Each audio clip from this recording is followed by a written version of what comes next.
নমস্কার, মহুয়া বার্তা ইউটিউব চ্যানেলে মহাভারতের ধারাবাহিক পর্বে আপনাকে স্বাগত জানাই। আজকের পর্ব কাম্যক বনে শ্রীকৃষ্ণ, পর্ব 2। কাম্যক বনে শ্রীকৃষ্ণ পঞ্চপাণ্ডবদের সাথে দেখা করতে এসেছেন। দ্রৌপদী তার নিকট তার দুঃখ কষ্ট এবং হস্তিনাপুরের সভায় কি হয়েছিল, তার বস্ত্রহরণ হয়েছিল পঞ্চপাণ্ডব থাকার পরেও কেন হয়েছিল, তার কি দোষ ছিল, এইসব আবেদন নিয়ে শ্রীকৃষ্ণের কাছে শরণ নিলেন। তারপর কি হলো? শ্রীকৃষ্ণ তাকে আশ্বাস দিলেন এবং তিনি বললেন, তোমার সাথে যা যা হয়েছে, যারা অন্যায়ের পক্ষে রয়েছে তাদের সাথেও তাই তাই হবে। দ্রৌপদী শ্রীকৃষ্ণের কথা শুনে আর চোখে অর্জুনের দিকে তাকালেন।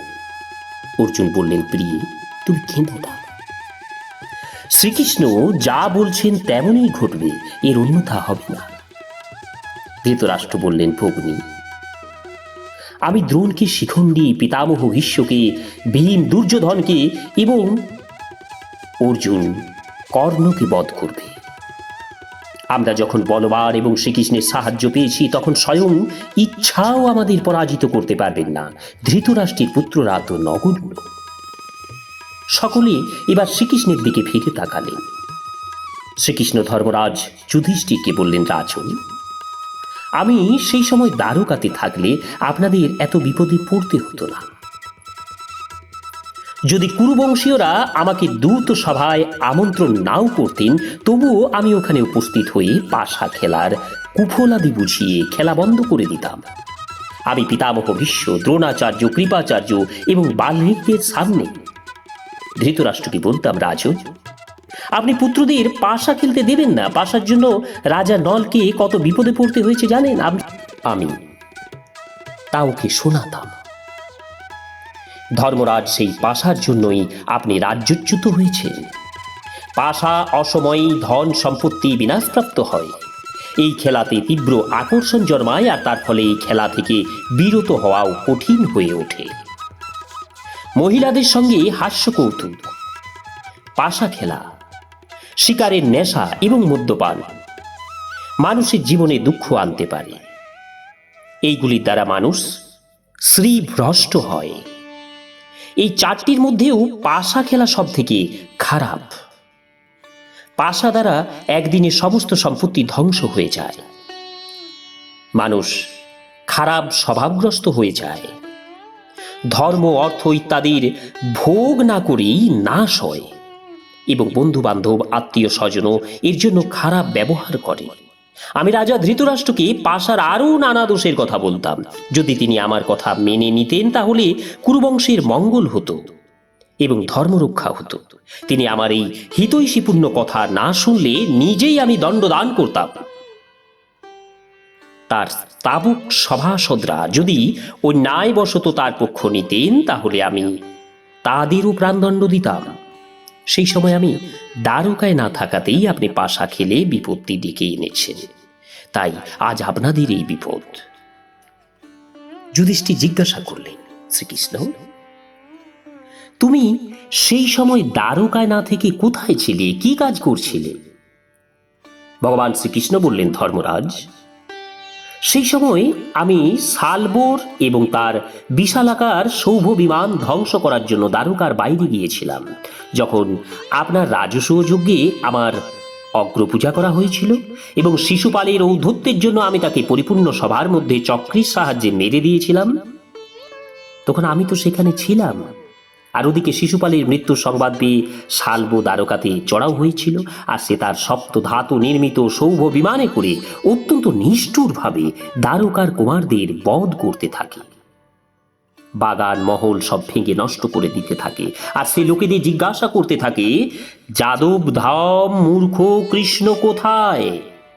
আমি সেই অহংকারীকে চূর্ণ বিচূর্ণ করব। সে যেখানেই থাক আমি সেখানে যাব। আমি এই অস্ত্রের শপথ করে বলছি, কৃষ্ণকে হত্যা না করে আমি ফিরব না।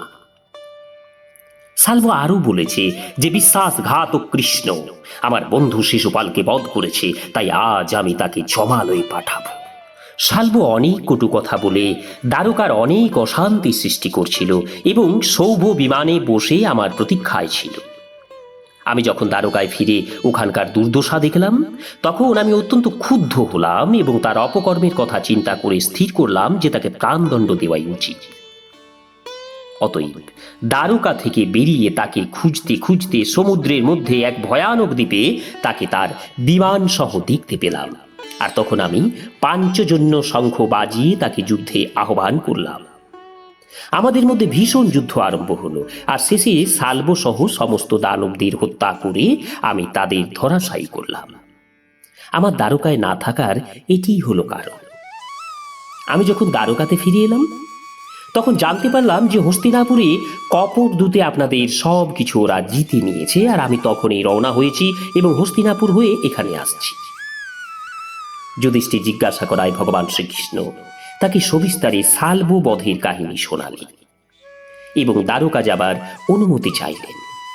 অনুমতি পেয়ে ভগবান শ্রীকৃষ্ণ ধর্মরাজ যুধিষ্ঠিরকে প্রণাম করলেন। ভীম শ্রীকৃষ্ণের মস্তকে আদর করলেন। শ্রীকৃষ্ণ ও অর্জুন আলিঙ্গন করলেন।